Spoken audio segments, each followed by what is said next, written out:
people, hello guys, in exclusive interview in Ihuriro TV. Njendi Samba Famba le Roi de la Forêt l'homme qui a la diarène papende la nuit matiti nyoso ezandu ndatege skicino birakivyaza gomba aka umwatatsi. Are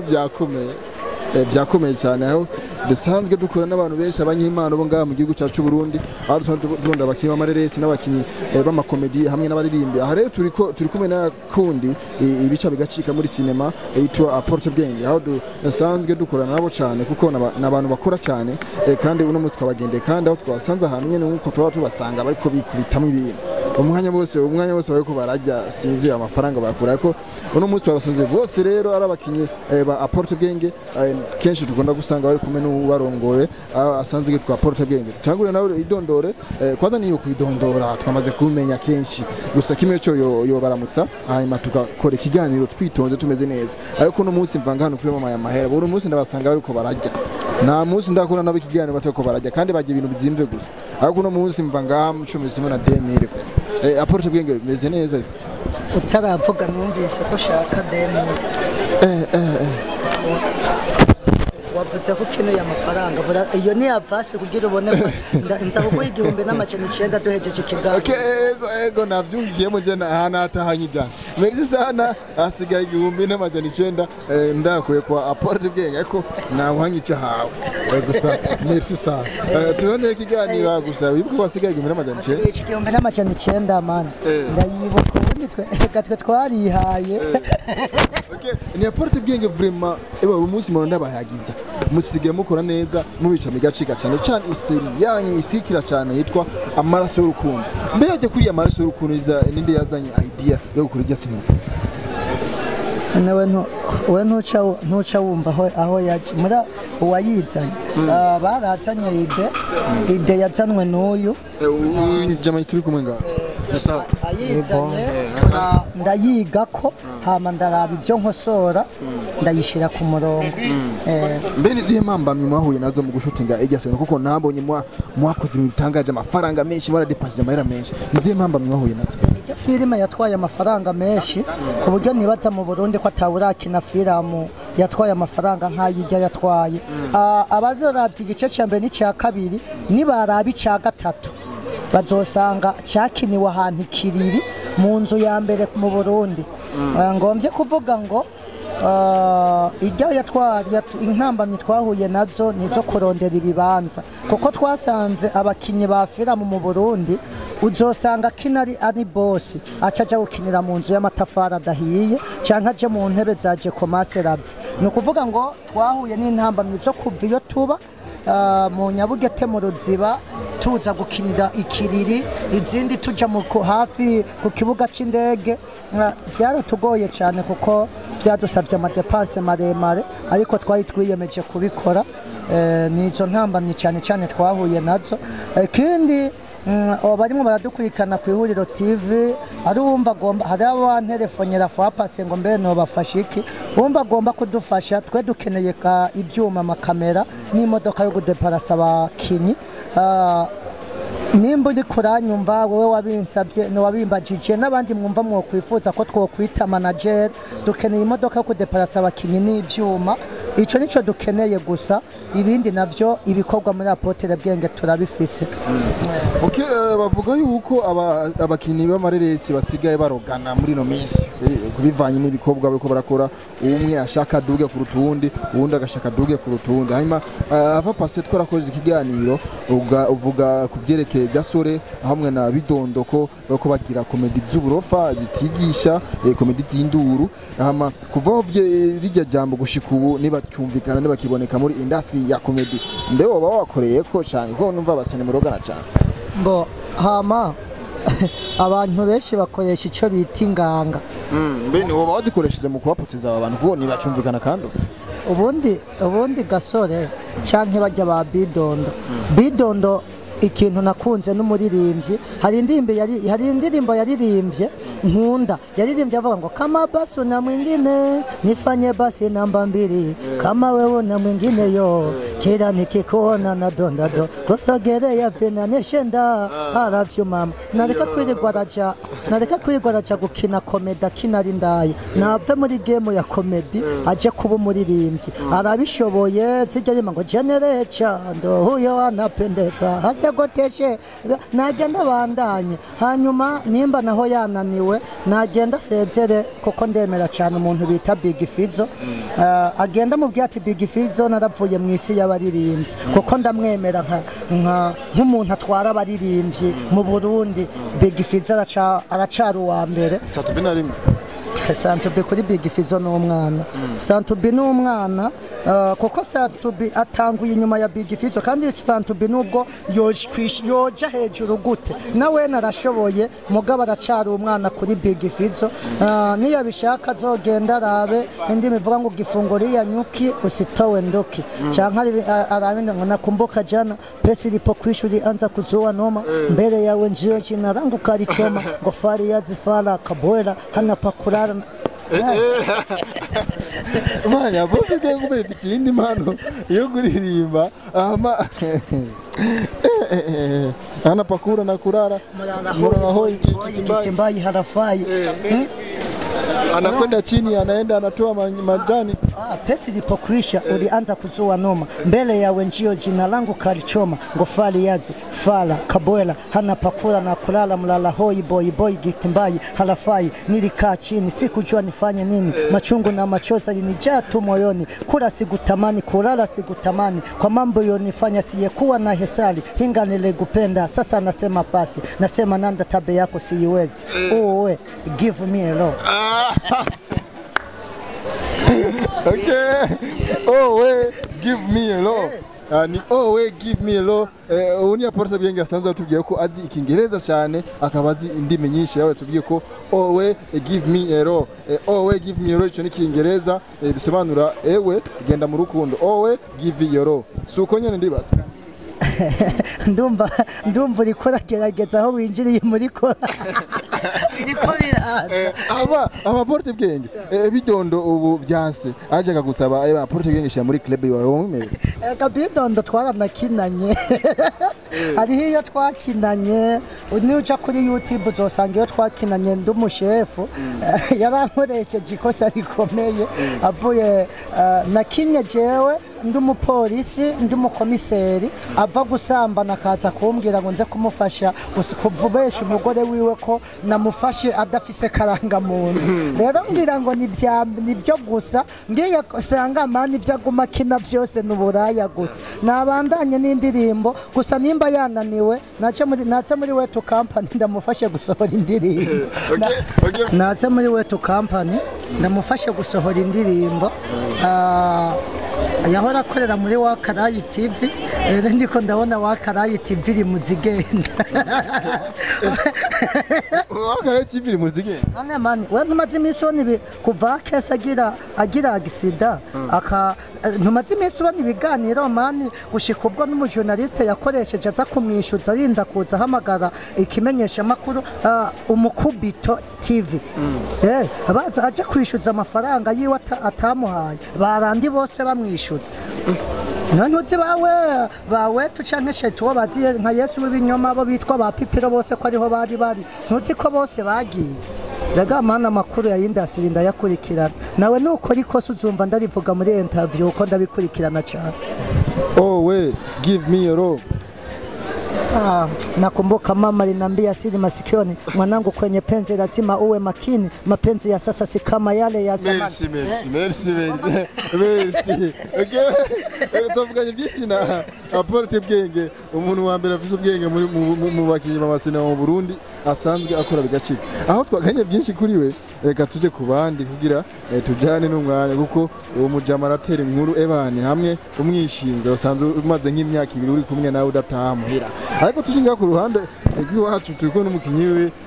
yitwa gasina muvugiza yivuge wenyene kwanza si byiza kuvuga izina ry'umuntu bivuga wenyene yitwa gute ariko turaca kwibuka twakoze ikiganiro ndibuka rava pass je nitwa Sayangana ni Sayangana umwe akunda nyene kurira umvuruza aca yira we nabirefu umuzana uburofa aca yarira jewe uje kunyononera ibintu cyangwa uje konona ibintu mbona bitakwiye kuvyononekara aho gusavura ncandira. none sanga no ufite imyaka ingahe jewe mfise imyaka ndavuga mu gifaransa ko no musimvuga ibintu mu gifaransa umunsi byayanga no musimvuga ibintu mu gifaransa ni 20 oui 20 oui 20 umuga kubera ari imyaka tushira ko na 20 none ko wavuze kuvuga mu gifaransa ukuri kuravanga utanguye mu gifaransa brohereza mu gifaransa atacuze naho zubandanye ikirundi umvise je commence je te dis vous à 20 ans amukoro okay nisa shabya bintu niyataje gusa uno munsi na byinshi ndakubaza kuko maze kumenya byinshi kuri yo kandi bamaze kubikurikirana gusa bima ndaguhageze kandi naragushimiye ko uri kurabikora neza muri industry ya comedy plus 257 Buja movie uko abikora neza cyane abafanzi ba vraiment uko babikirana cyane kuri Apollo Bwenge TV ndibaza ico kintu we ucyumvamo gute nka wewe maze imyaka 6 ukora nyuma abona ko bamaze kumenya vuba bo kintu cyambere ndiko ndaryoherwa cyane ndiko biko bimpingubu cyane zo gukora babandanye nabandanye nyene uturanda abanyerukano amaso ndaba ugira muri urasindira ubu numumenga ndi happy sana numva ndi happy sana kuko abantu baguma bambwira ko ibikorwa bariko barabibona kandi bimeze neza cyane shishikara muguma muturaba neza muturaba nigiye gihembo ukunda mu mubiri wawe sa nigiye gihembo ukunda mu mubiri wawe igihimba nkunda cyambere gusa rero hari ico nkunda nikindi kimba bati aho rero ikintu cyambere cyari ikintu je nama niyumvira igihimba ukunda yego reka ndakikubwire biri mu byo kigomba kize basanga abatipe usanga bakunda kuvuga ati je ngo kuri ngo je ngo ntarose ngo umukobwa ngo afise ibisusu ngo je ngo nitwigera dukundana nandi nkaca niyumva ati none hamwe abakobwa bose bagira manifestation bakavuga ati natwe ko abahungu bakunda abakobwa bafise ibisusu ati natwe tuzokunda abahungu bafise ibisusu none gasaje umbonera rinde yoza abahungu nibareke ibyo ndababazwa no kubona atanga isusu mfise tuvuge uko mu bihimba udakunda nukundi gisusu cyane Jesse umva kuba mvise gitonya nkenebwe akinireka mfise ubwoba kw'abakobwa gana munga bane gisusu bahumura nico kiraha umviritsa ari abagabo usanga ngaha bafise ibisusu bingana n'inda Nabona erega jefise ubwoba ko abakobwa bazova bagira manifestation kubera abahungu bagoma bavuga ati ngo twebwe dukeneye abahungu abakobwa bafite ibisusu erega jefise ubwoba ko abakobwa nabo basha kwihindukiza bavuga ati rero ubu natwe turihagazeko tutabonye umuhungu afise n'ingidi dushobora gukundana. Okay, merci sana ariko ni watubwiye igihimbo ukunda mu bihimbo ufise mama yangu ni atari byawe igihimbo ukunda mu bihimbo ufise ni gihe ndakunda ubwonko bwanje ego bifise ubwenge ego kweli merci sana hama tuje kuri umujama rero uyu mujama hazwe no kuhungu bita mama yangu ariko nunda gusavye vraiment ni dushwana tuvuge mu ncama kandi mu kirundi kino noso kuko nanje ahujaganye ndakutabira ndakubwiza ukuri hakirikasi ndamugize ukuri hakirika ahujaganye mbaho ndagongo ya meza narize ushunu ntero ubwo sawa nakwegera ahubwo amenye ndahongora neza none gamutama wewe kwanze wewe wavuga muri Apollo Bwenge ufise akademo kundana nako haje ufise akademo kundana nako muri Apollo Bwenge naki wewe cyambere muri Apollo Bwenge twazanwe no gukunda abademo cyatuzanye twazanwe no gukora ibikorwa kandi ibyo bikorwa urumva ntabwo ari abademo man ama madami wawe cyangwa famille yawe iremera ko umupapa nkawe aho kuja kurondera amahera yo kujya mu rugo agenda mu bya cinema nangorane zibatera cyangwa na madami narasaragurika nyene byo by'abakobwa byo ni wishinga man nagenda kubwira ikintu kimwe gihari jewe singendera ku gitsure cy'umuntu igitore niki igitsure vuga igitsure wumva igitore igiture oya navuze igitsure man rero no kuvuga ngo igitsure cy'umuntu iyo kigendeye ko ntawe ushika bisobanurwa ngo twebwe ntitugendera ku mabwire y'abantu kuko ibyo turi gukora turazi neza ko ari umwuga kandi witeze kutugeza kure rero hamwe n'ibyo jewe nkora ibikorwa byanjye ndabikunze kuko ibintu byose bigenda neza muri Apotre Bwenge yego office abana office abana ni bangamana office umugore wawe office abana none mani twaje kuvuga iby'abana none nga muri interview reka basi ndeke mbona utanguye gushavura hama wewe muri Apotre Bwenge baguhemba cyangwa ukora nyene nkuko kwerekana impano ziwawe ari uburyo baguhemba muri Apotre Bwenge ibyo nibanga ntabwo ari ryo kuvugira muri interview kuko nimba duhembwa muri Apotre Bwenge ibyo nibanga rya twebwe nyene niwe agomba kubimenya uza kubimbaza inyuma ya kamera ego uhuye n'umuntu akubwiye ati ngo sinema nta kintu sinema no gutakaza umwanya sinema n'ibintu by'uburofa bumwishura gute uwabariki George uwabariki George umuntu waza kumbwira ngo kuja muri sinema ngo uri kutakaza umwanya wawe jewe nije nzi ico ndiko ndaviza mu bikorwa byanje ko nahubwiye je nkora nk'umwuga rero umunyamwuga ntakora ngo nuko yisunza amafaranga ahubwo akora kugira yubaka izina ejo iryo zina rigira aho rizomugeza ava paso tugiye ko ukora hip hop ya gospel ducishirize ko mana Apotre Bwenge yakoranije abanyempano gesa abanyempano kandi bafise ibikorwa byinshi gesa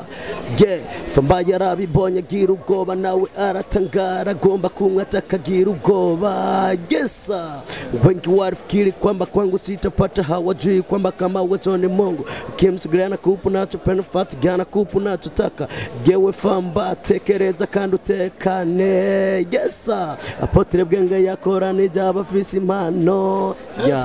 Apotre Bwenge yakoranije abafise impano Apotre Bwenge yakoranije abafise impano ngaho ni byoroshe mama yawe